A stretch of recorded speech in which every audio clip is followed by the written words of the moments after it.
Номері 1. Алматы Қазақ мемлекеттік гуманитарлы-педагогтік колледжі. Алматинский, Казахский, Государственный гуманитарно-педагогический колледж номер 1. Almaty Kazakh State Humanitarian and Pedagogical College number 1. Практика түрі: қашықтықтан оқыту, мектептегі байқау практикасы, пәні: бастауыш класста математиканы оқыту әдістемесі, сыныбы: 4-ші сынып, пәні: математика, практика жетекшісі: Садибекова Сәулеш Санибековна, студент-практикант: Жәнібек қызы Сұлушаш, мамандығы: бастауыш білім беру, біліктілігі: ағылшынша білімі бар, бастауыш білім беру мұғалімі. Қайырлы күн, балалар! Добрый день, дети! Good afternoon, children! Бүгінгі сабағымыздың тақырыбы санды және әріпті өрнектер, өрнектерді түрлендіру. Тема нашего сегодняшнего урока – числовые и буквенные выражения и их преобразование. The topic of our lesson is numeric and letter expressions, converting expressions.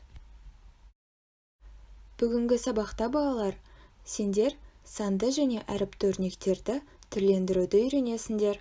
На сегодняшнем уроке вы научитесь преобразовывать числовые и буквенные выражения. In today's lesson, you will learn how to convert numeric and letter expressions. Психологиялық ахуал, психологический климат, psychological climate. Welcome, welcome, greet our day. Time for work and time to play. School is where we love to be, friends together, you and me. Have a good day. Балалар, осы тақпақты жаттап алып, бірге бәріміз қайталайық. Жарайсыңдар, балалар. Ал енді біздің бүгінгі сабағымыздың тақырыбын ашатын бірінші тапсырмамызды бірге орындайық. Мәні бірдей өрнектерді дұрыс тапсаң, күн, ай сөздерінің ағылшын және орыс тіліндегі аудармасын білесің. Ол өрнектерді салыстыр. Олар неге бірдей мәнге ие? Қосындыны санға көбейту және айырманы санға көбейту ережелерін айт. Уақыт кетті. Время пошло. Time is ticking, dears.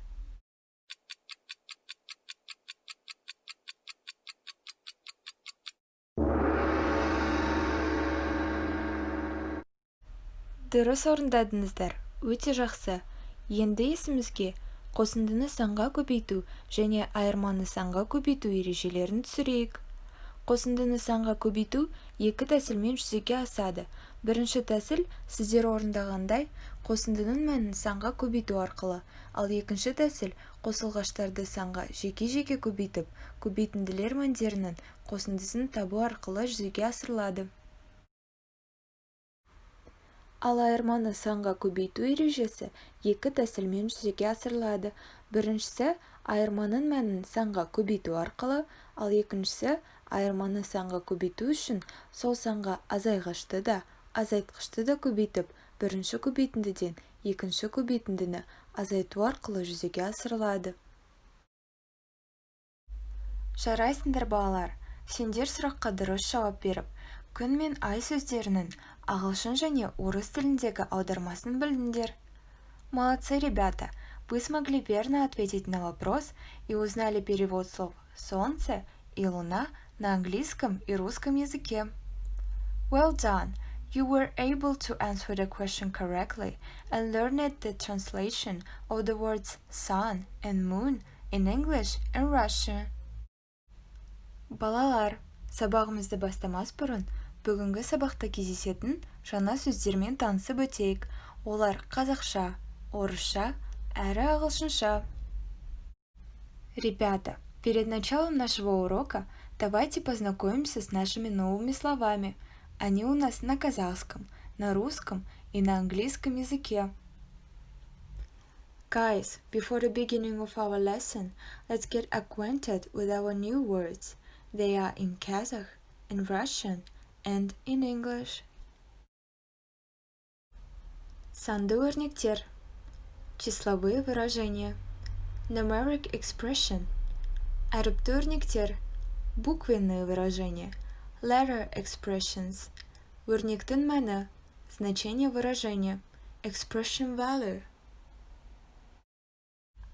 Салыстыру. Сравнение. Comparison. Ереже. Правила. Rules. Өрнекті ықшамдау. Упростить выражение. Simplified expression. Түсіндіру. Объяснять. Explain. Түрлендіру. Преобразовать. Convert. Қорап. Коробка. Box. Қарындаш. Карандаш. Pencil. Күн. Солнце. Sun. Ай. Луна. Moon. Планеталар. Планеты. Planets. Балалар, өздерінде байқағандай, бүгінгі біздің сабағымыздың тақырыбы күн, ай және де аспан денелерімен байланысты болып келеді. Сендер ғарышқа саяхаттағыларың келеді ме? Ендеше, келесі бейнероликті бірге тамашалайық.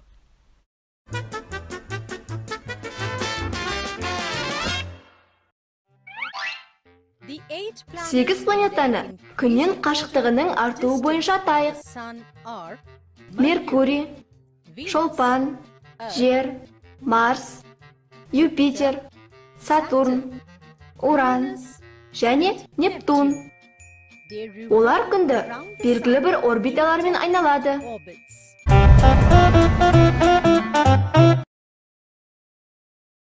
Балалар, бейнеролик сендерге ұнады ма? Олай болса, келесі тапсырмаларымызға көшейік. Екінші тапсырма. Өрнектің қалай құрылғанын түсіндір. X қосылған X қосылған X қосылған X. Берілген өрнекті басқаша қалай жазуға болады? X неше рет алынды? Дұрыс айтасыңдар балалар. X-тен 4 рет дегенді қысқаша ықшамдап 4 көбейтілген X немесе 4x деп жазуға болады. Мұндай жағдайда көбейту таңбасы көбінесе жазылмайды. X қосылған X қосылған X қосылған X тен 4x.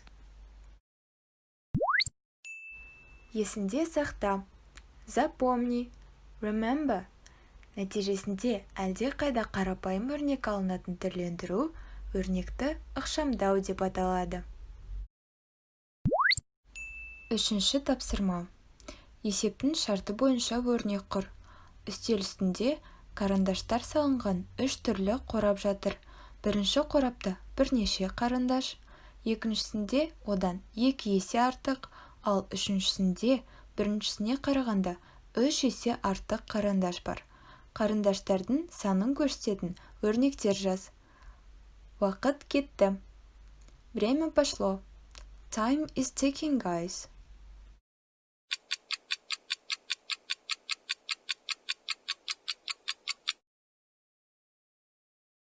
Балалар, сендердің жауаптарын дұрыс екеніне сенімдімін.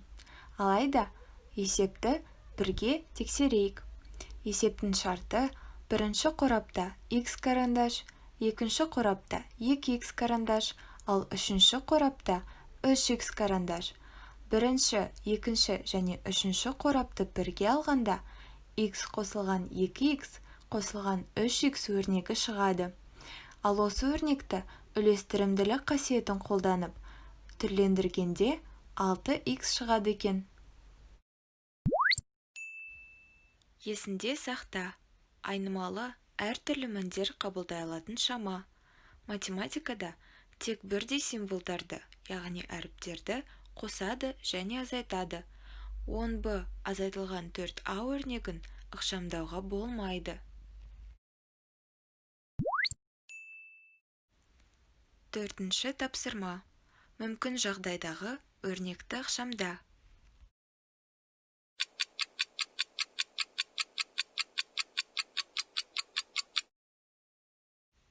Жарайсыңдар. Ал енді кәнекей, бәріміз дұрыс жауапты тексерейік.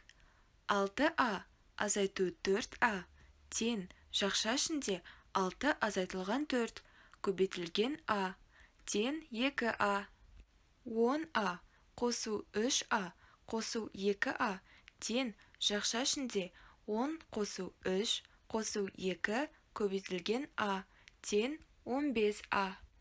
9пи қосу 20пи қосу 8пи тең жақша ішінде 9 қосу 20 қосу 8 көбейтілген пи тең 37пи. Кері байланыс. Обратная связь. Feedback. Ал енді SMS әдісі арқылы кері байланыс жасайықшы. Өрнекті ықшамдау деп нені айтамыз? Жақсы. 10-бі азайту 4 өрнегін неліктен ықшамдауға болмайды екен? Дұрыс. Айнымалы дегеніміз не? Жарайсыңдар балалар, сендер дұрыс кері байланыс жасай білдіңдер. Ал енді сабағымызды қорытындылау мақсатында берілген стикерлерді тақтаға жабыстырайық. Бірінші стикер сабақ қызықты өтті. Екінші стикер сабақ өте көңілді өтті. Үшінші стикер қызықсыз өтті. Төртінші стикер сабақта өте көп ақпарат алдым. Балалар, сабағымызды осымен аяқтаймыз. Сау болыңыздар. На этом мы заканчиваем наш урок. До скорых встреч! And on this, we end our lesson. Goodbye!